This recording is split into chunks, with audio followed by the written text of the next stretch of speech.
Hello everyone, welcome to IC fitness club. So जैसे कि हमने आपको प्रॉमिस किया था कि हम आपके हर एक क्वेश्चन का आंसर देंगे from legal point of view. And so हर एक क्वेश्चन को डिस्कस करने के लिए we have advocate VK Singh with us, right? First of all very thankful to team IC fitness club.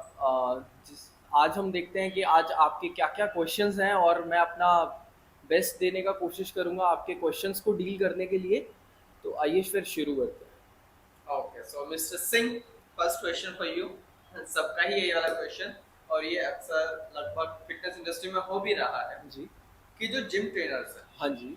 ये जॉब करते हैं, ठीक है, और विदाउट एनी रीजन टर्मिनेट कर दिया जाता है और इनको फायर कर दिया जाता है। अब उसके बाद जो एक एम्प्लॉय है या फिर जो एक ट्रेनर है उसको सैलरी नहीं देते हैं। बहुत सारे जिम ऑर्गेनाइजेशन हैं ऐसे, मैं नाम नहीं लूंगा, वो थोड़ा सैलरी में प्रॉब्लम क्रिएट कर रहे हैं।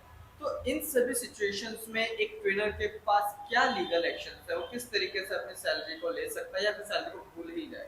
देखिए, सबसे पहले आपको एक चीज़ का ध्यान रखना है, चाहे आप जिम ट्रेनर हैं या आप कोई भी प्रोफेशन करते हैं, कोई भी जॉब करते हैं, तो आपको हमेशा अपने एम्प्लॉयमेंट बॉन्ड पर ध्यान देना है। आप एक एम्प्लॉयमेंट अग्रीमेंट ज़रूर बनाएं अपने एम्प्लॉयर के साथ में, जिसमें आपके एम्प्लॉयमेंट की टर्म्स एंड कंडीशंस होंगी कि किस चीज़ पर आपका मिसकंडक्ट माना जाएगा, कैसे आप टर्मिनेट करे जा सकते हैं, किन कंडीशंस पर आपको टर्मिनेट करा जाएगा, कैसे आपकी सैलरी को बढ़ाया जाएगा, किस परसेंटेज पर आपको इंक्रीमेंट मिलना है, क्या आपकी ड्यूटीज़ रहेंगी ड्यूरिंग दैट जॉब।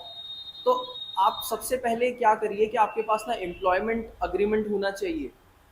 काफ़ी बार देखा ये जाता है, कुछ छोटी जिम्स होती हैं, कुछ सोल प्रोप्राइटरशिप होती है, कुछ छोटे मोटे जो जिम्स होते हैं उसमें वो चीज़, इन सब चीज़ों को अवॉइड करते हैं, वो डायरेक्टली आना शुरू कर देते हैं। तो आप इस चीज़ में एटलीस्ट ये श्योर करें कि आपके पास ज्वाइनिंग लेटर ज़रूर हो।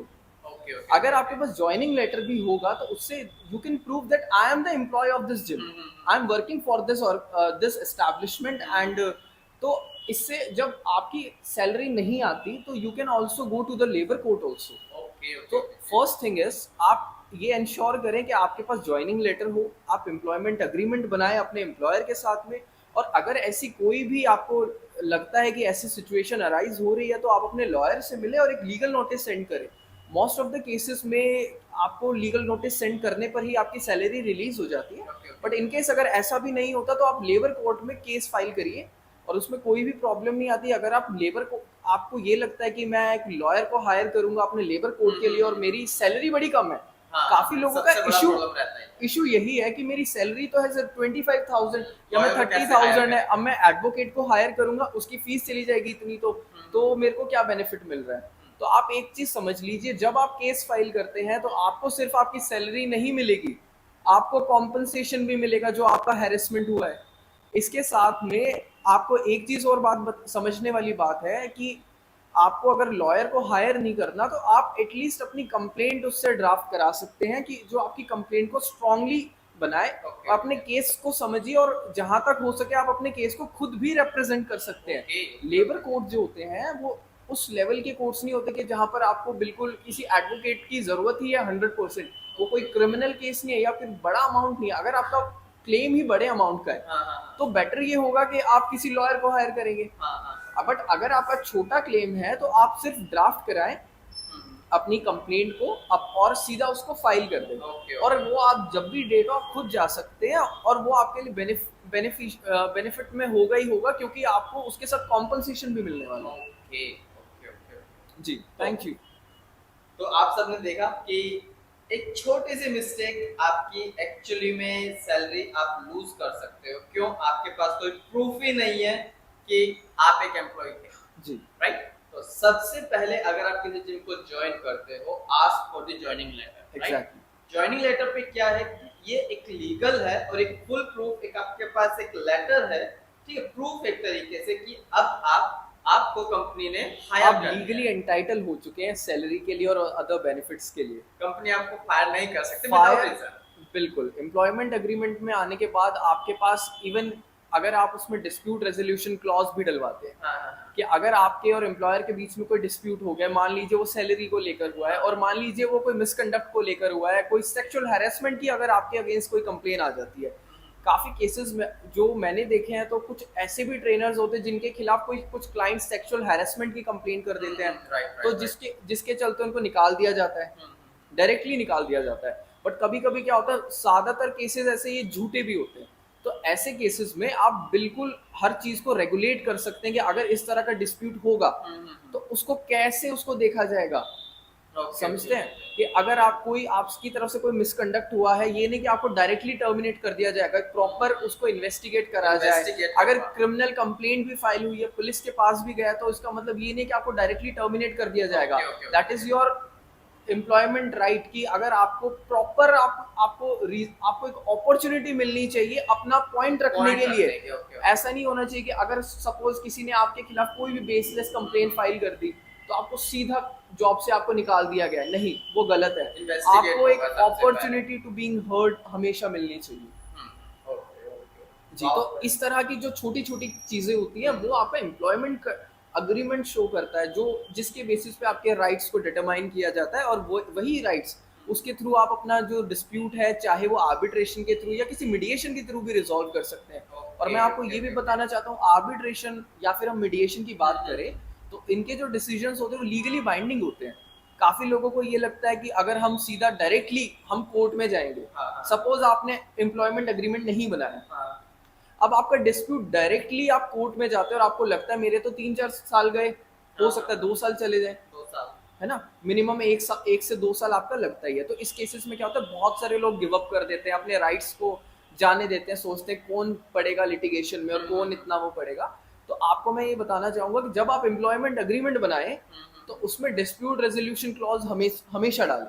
चाहे वो आप कोई भी बिजनेस करते हैं, कल को आप अपना जिम खोलें, चाहे आप as a trainer as a employ काम करें, या XYZ आपका कोई भी बिजनेस हो, कोई भी आप सर्विसेज दे रहे हैं, चाहे कुछ भी हो, आप हमेशा एक बात का ध्यान रखेंगे, आप एम्प्लॉयमेंट अग्रीमेंट जरूर बनाएंगे और उसमें डिस्प्यूट रेजोल्यूशन क्लॉज में आप आर्बिट्रेशन जरूर डालेंगे।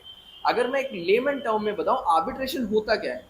आर्बिट्रेशन क्या होता है कि आप एक पर्सन को अपॉइंट करते हो, एक या फिर 3-5 जैसे भी आपकी नीड होती है आपके इशू को समझने के लिए। तो आप एक ऐसे पर्सन को अपॉइंट करते हो जो इन द प्लेस ऑफ जज, who will decide your matter, who will decide the issue, who will adjudicate the matter.